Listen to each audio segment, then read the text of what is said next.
Alhamdulillah, wassalatu wassalamu ala rasulillah Sayyidina Maulana Muhammad Abdillah wa ala alihi wa sahbihi wa man tabi'ahu wa mawala. Asyhadu an la ilaha illallah wa asyhadu anna Muhammadar Rasulullah wa safiyyu min khalqi wa khalilu adal amanah wa balgha risalah wa nasail ummah wa tarakana majatul bayda layluha kanahariha la yanfa'u la nabiyya ba'da. Allahumma salli wa sallim ala sayyidina Muhammadin nabiyil ummi wa ala alihi wa sahbihi wa barik wa sallim. Amma ba'du, ya ayyuhan nas, inni usikum ittaqullaha haqqa tuqatih wa la tamutunna illa wa antum muslimun. Qala Allah Ta'ala fil Qur'anil Azim wa huwa asdaqul qailin. A'udzu billahi minasyaitonir rajim. Bismillahirrahmanirrahim. Ya ayyuhalladzina amanu taqullaha haqqa tuqatih wa la tamutunna illa wa antum muslimun. Wa qala ta'ala fi ayatin ukhra, ya ayyuhalladzina amanu taqullaha wa qulu qawlan sadida yuslih lakum a'malakum wa yaghfir lakum dhunubakum wa may yuti'illah wa rasulahu faqad faza fawzan 'azima. Ibadallah, usikum wa nafsi bitaqwallahi wa ta'atihi faqad fazal muttaqun. Hadirin jamaah Jumat yang dimuliakan Allah Subhanahu wa taala. Memuji dan bersyukur kita kepada Allah dengan ucapan alhamdulillahirabbil alamin. Berselawat kita kepada Sayyidina Muhammad sallallahu alaihi wasallam. Allahumma salli ala Sayyidina Muhammad wa ala ali Sayyidina Muhammad. Hadirin jamaah iman yang dimuliakan Allah Subhanahu wa taala. Ada kitab judulnya Risalah Al-Qushairiyah. Nama penulisnya Imam Abu Al-Qarib Ibnu Hawazin Al-Qushairi An-Nasaiburi, meninggal di awal abad ke-5 Hijriah. Di situ dia bercerita ada seorang laki-laki yang saleh. Saleh artinya baik, baik akidahnya, baik akhlaknya, baik perkataan dan perbuatannya, santun budi pekertinya, salatnya cukup, puasanya penuh, zakatnya penuh, infak dan sedekahnya tak terhitung. Akan tetapi setelah dia meninggal dunia, hisabnya begitu lama di hadapan Allah Subhanahu wa taala. Lalu kemudian dia lihatlah buku catatannya. Apalah agaknya yang membuat hisabku ini begitu lama di hadapan Allah Subhanahu wa taala? Apakah pernah dia menzalimi orang? Tidak. Apakah pernah dia menyakiti, menyinggung perasaan orang? Tidak. Apakah dia pernah mengambil dan merampas hak orang? Tidak. Dia orangnya sopan, santun dan ramah. Ternyata di dalam buku catatan itu dia temukan pada suatu malam dia pergi kenduri undangan. Dalam kenduri itu dia disuguhkanlah makanan yang enak-enak. Salah satunya adalah daging kambing. Setelah dimakan, dikunyah. Ternyata daging kambing itu ada yang tersangkut 1, 2, 3 ruas di celah-celah giginya. Ditarik-tarik dengan lidah, tak jua mau keluar. Ditarik-tarik dengan lidah, tak jua mau lepas. Ditarik-tarik dengan lidah, tak jua mau ikut tertelan. Sangat mengganggu sekali rasanya, ingin cepat pulang ke rumah. Akan tetapi dalam perjalanan dia lihatlah pokok kayu, rantingnya kecil di depan rumah orang. Lalu kemudian dia petiklah ujung ranting kayu itu, lalu dia congkelkan ke daging yang tersangkut di celah-celah giginya tadi. Maka lepaslah beban dan penderitaan yang mengganggu pikiran pikiran, hati dan lisannya, lalu kemudian dia pulang tanpa ada beban dan dosa. Ternyata yang membuat hisab kita begitu lama di hadapan Allah Subhanahu wa taala bukan karena kita tidak sholat, bukan karena kita tidak puasa, bukan karena kita tidak berzakat, infak dan sedekah, akan tetapi satu ujung ranting yang tertarik oleh tangan kita tanpa izin dari yang punya akan membuat hisab kita begitu lama di hadapan Allah Subhanahu wa taala. Ketika khatib membaca kisah ini, lama khatib terduduk dan termenung, tak terpikirkan bagi diri khatib untuk memikirkan nasib orang lain. Yang terpikirkan bagi diri khatib adalah bagaimana nasib khatib, pribadi khatib di hadapan Allah Subhanahu wa taala. Sudah berapa banyak ujung ranting kayu orang yang tertarik oleh tangan kita tanpa izin dari yang punya akan membuat hisab kita begitu lama di hadapan Allah Subhanahu wa taala. Agaknya itulah pesan dari sahabat kepada tabi'in, sahabat orang yang hidup bersama Rasulullah, sedangkan tabi'in orang yang hidup sudah Nabi Muhammad sallallahu alaihi wasallam. Apa kata mereka? Beda kami dengan kamu adalah kami orang yang hidup bersama dengan Nabi, salat kami, puasa kami, zakat kami, Quran kami sama dengan kamu. Bedanya kami dengan kamu adalah kami menganggap dosa seujung rambut, seujung kuku, seujung tomat itu adalah dosa besar di hadapan Allah Subhanahu wa taala. Akan tetapi kamu menganggap itu adalah dosa kecil, sepele, remeh-temeh. Oleh sebab itu di hari Jumat yang mulia ini Allah memberikan kita kesempatan untuk hidup, untuk merenung sejenak. At-tafakkur sa'ah, merenunglah sejenak, berfikirlah sejenak. Jangan-jangan ada 1, 2, 3 ranting orang yang tertarik oleh tangan kita tanpa izin dari yang punya akan membuat hisab kita begitu lama di hadapan Allah Subhanahu wa taala. Yang menzalimi orang, minta maaf, mudah-mudahan dimaafkan. Yang menyakiti, tersinggung perasaan orang, minta maaf, mudah-mudahan dimaafkan. Yang termakan hak orang lain, minta maaf. Yang pernah mengambil dan merampas hak orang lain, minta maaf, mudah-mudahan dihalalkan. Tersambung silaturahim.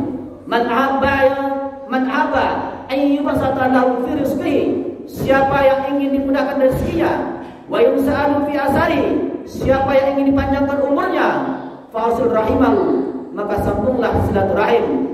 Orang yang menyambung silaturahim sangat dicintai dan dimuliakan oleh Allah Subhanahu wa taala. Hadirin jamaah Jumat yang dimuliakan Allah Subhanahu wa taala. Apakah Nabi Muhammad sallallahu alaihi wasallam Sayyidul Awwali wal Akhirin, Sayyidul Kaunain wal Sakalain, Sayyidul Anbiya wal Mursalin, pemimpin seluruh para nabi dan rasul, pemimpin seluruh umat manusia, orang yang pertama akan masuk surga, pemberi syafaat. Apakah lepas beliau dari sangkutan ranting ini? Hari Nabi naik ke atas mimbar di Masjid Nabawi. Apa kata Nabi? Ma kuntu jalantu zuharan hadza zuhari.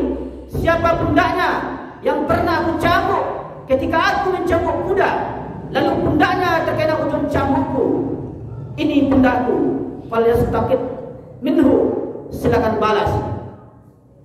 Ma kuntu satamtu lahu irdan hadza irdi. Siapa yang pernah aku caci maki, sumpah serapai, kasar kata-kataku, tersinggung perasaannya, dia tidak melawan karena aku Nabi, ini harga diri Muhammad, falyastaqib minhu, silakan balas. Lebih baik kalian balaskan hari ini wahai sahabatku, daripada aku mencari kalian nanti di padang mahsyar. Nabi sedang menunjukkan bahwa Nabi pun tetap meminta maaf terhadap apa yang pernah beliau lakukan, baik zahir maupun batin. Cukupkah tertebus dengan salat fardu, puasa Ramadan, lengkap dengan tarawih witir, salat sunnah, tahajud, dengan haji dan umrah, zakat, infak sedekah, baca Quran dan zikir, takkan terlepas wahai jamaah Jumat yang dimuliakan Allah Subhanahu wa taala. Kalaulah satu ujung ranting yang membuat hisab kita begitu lama dari Allah Subhanahu wa taala, lalu bagaimana dengan orang yang menzalimi orang, menzalimi saudaranya, tersinggung perasaan saudaranya, mengambil dan merampas hak saudaranya? Lalu cukupkah tertebus dengan labbaik Allahumma labbaik, bermunajat di pintu Ka'bah, memohon ampun kepada Allah Subhanahu wa taala? Begitu banyak yang akan membuat sangkutan-sangkutan kita nanti di padang mahsyar. Apa kata Nabi? Ittaquz zulma, jangan zalimi orang, jangan aniaya orang, jangan sakiti orang. Fa inna zulma zulmatun yaumil qiyamah. Sesungguhnya kezaliman itu akan mendatangkan kegelapan di hari kiamat. Mohon maaf kepada saudaraku yang lahir ke atas dunia dalam keadaan gelap, dalam keadaan buta, tak dapat melihat, tapi butanya itu ada hikmahnya. Matanya takkan pernah berdosa, tapi di akhirat Allah akan memberikan kepadanya penglihatan yang terang benderang. Tapi sebaliknya, ada orang yang lahir ke atas dunia dalam keadaan melihat, matanya terang benderang, tapi di akhirat dia komplain kepada Allah. Lalu dia berkata kepada Allah Subhanahu wa taala, Rabbi lima syartani a'ma wa qad kuntu basira. Ya Tuhanku, mengapa engkau menyimpan aku dalam keadaan buta, padahal dulu aku orang yang melihat, padahal dulu mataku terang benderang, tapi hari ini kenapa engkau butakan aku ya Allah? Allah menjawab, kadzalika atatka ayatuna fanasitaha. Bukankah ayat-ayat kami sudah sampai kepadamu? Bukankah para ulama sudah menyampaikan kepadamu? Bukankah para khatib sudah menyampaikan kepadamu? Wa kadzalikal yauma tunsa. Tapi kamu lupa. Orang yang lupa maka hukumnya akan dilupakan oleh Allah Subhanahu wa taala. Hadirin jamaah Jumat yang dimuliakan Allah Subhanahu wa taala. Khutbah Jumat sulit untuk kita tangkap, tapi insyaallah keyword kata kuncinya adalah pulang kita dari sholat Jumat ini, dalam perjalanan sampai ke rumah kita masing-masing, ingat satu kata, ujung ranting yang kecil, sepele, remeh-temeh, tapi dapat menyebabkan kita terkena hisab begitu lama dari Allah Subhanahu wa taala. Yang menyampaikan nasihat belum tentu lebih mulia dan mengamalkan daripada yang mendengar. Boleh jadi yang mendengar lebih dulu selamat daripada yang menyampaikan. Siapa yang paling mulia di antara kita pada hari ini? Apakah khatib? Belum tentu mulia. Apakah imam? Belum tentu mulia. Apakah orang yang pernah haji dan umrah? Belum tentu mulia. Inna akramakum indallahi atqakum. Yang paling mulia di sisi Allah adalah orang yang paling takwa di hadapan Allah Subhanahu wa taala. Takwa bukan terletak daripada pakaiannya. Takwa bukan terletak daripada sorbannya. Takwa bukan terletak daripada jubahnya. Apa kata Nabi? At-taqwa huna, at-taqwa hauna, at-taqwa hauna. Takwa itu di sini, takwa itu di sini, takwa itu di sini. Kalau ada rasa takut kepada Allah, kalau ada rasa takut di dalam diri kita kepada Allah Subhanahu wa taala, maka itulah orang yang paling takwa dan mulia di sisi Allah Subhanahu wa taala, dan mendapat dialah husnul khatimah. Husnul khatimah adalah impian dan harapan setiap muslim untuk mengakhiri hidup dengan akhir yang lebih baik. Barakallahu li wa lakum fil Qur'anil azim wa nafa'ani wa iyyakum bima fihi minal ayati wa dzikril hakim wa taqabbala minni wa minkum tilawatahu innahu huwal ghafurur rahim.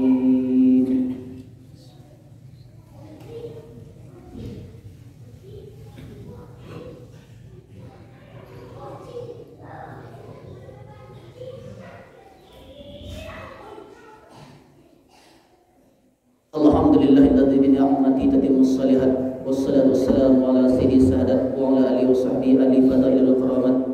Asyhadu an la ilaha illallah wa asyhadu anna Muhammadan لا نبي بعده. اللهم صل على سيدنا محمد عبدك ونبيك ورسولك نبي الأمي وعلى آله وصحبه وسلم. أما بعد يا أيها الناس إني أوصيكم اتقوا الله حق تقاته ولا تموتن إلا وأنتم مسلمون. قال الله تعالى في القرآن العظيم وهو أصدق القائلين. أعوذ بالله من الشيطان الرجيم. بسم الله الرحمن الرحيم. والعصر إن الإنسان لفي خسر إلا الذين آمنوا وعملوا الصالحات وتواصوا بالحق وتواصوا بالصبر. وقال تعالى في آية أخرى إن الله وملائكته يصلون على النبي يا أيها الذين آمنوا صلوا عليه وسلموا تسليما. اللهم صل على سيدنا محمد وعلى آل سيدنا محمد كما صليت على سيدنا إبراهيم وعلى آل سيدنا إبراهيم وبارك على سيدنا محمد وعلى آل سيدنا محمد كما باركت على سيدنا إبراهيم وعلى آل سيدنا إبراهيم في العالمين إنك حميد مجيد. اللهم اغفر للمسلمين والمسلمات والمؤمنين والمؤمنات الأحياء منهم والأموات. اللهم اغفر لنا ذنوبنا ولوالدينا وارحمنا كما ربيانا صغيرا. اللهم نور قلوبنا بنور الإسلام ونور قلوبنا بنور الإيمان ونور قلوبنا بنور تلاوة القرآن ونور قلوبنا بنور هدايتك كما نورت الأرض بنور شمسك أبدا برحمتك يا أرحم الراحمين. اللهم نسألك علما نافعا ورزقا طيبا وعملا متقبلا برحمتك يا أرحم الراحمين. اللهم اهدنا بالإيمان وامتنا بالإيمان نشرنا بالإيمان وضعنا الجنة نعيما برحمتك يا أرحم الراحمين. اللهم نسألك رضاك والجنة ونعوذ بك من سخطك والنار. ربنا ظلمنا أنفسنا وإن لم تغفر لنا وترحمنا لنكون من الخاسرين. ربنا آتنا في الدنيا حسنة وفي الآخرة حسنة وقنا عذاب النار والحمد لله رب العالمين. عباد الله إن الله يأمر بالعدل والإحسان وإيتاء ذي القربى وينهى عن الفحشاء والمنكر والبغي يعظكم لعلكم تذكرون ولذكر الله أكبر. أقيموا الصلاة.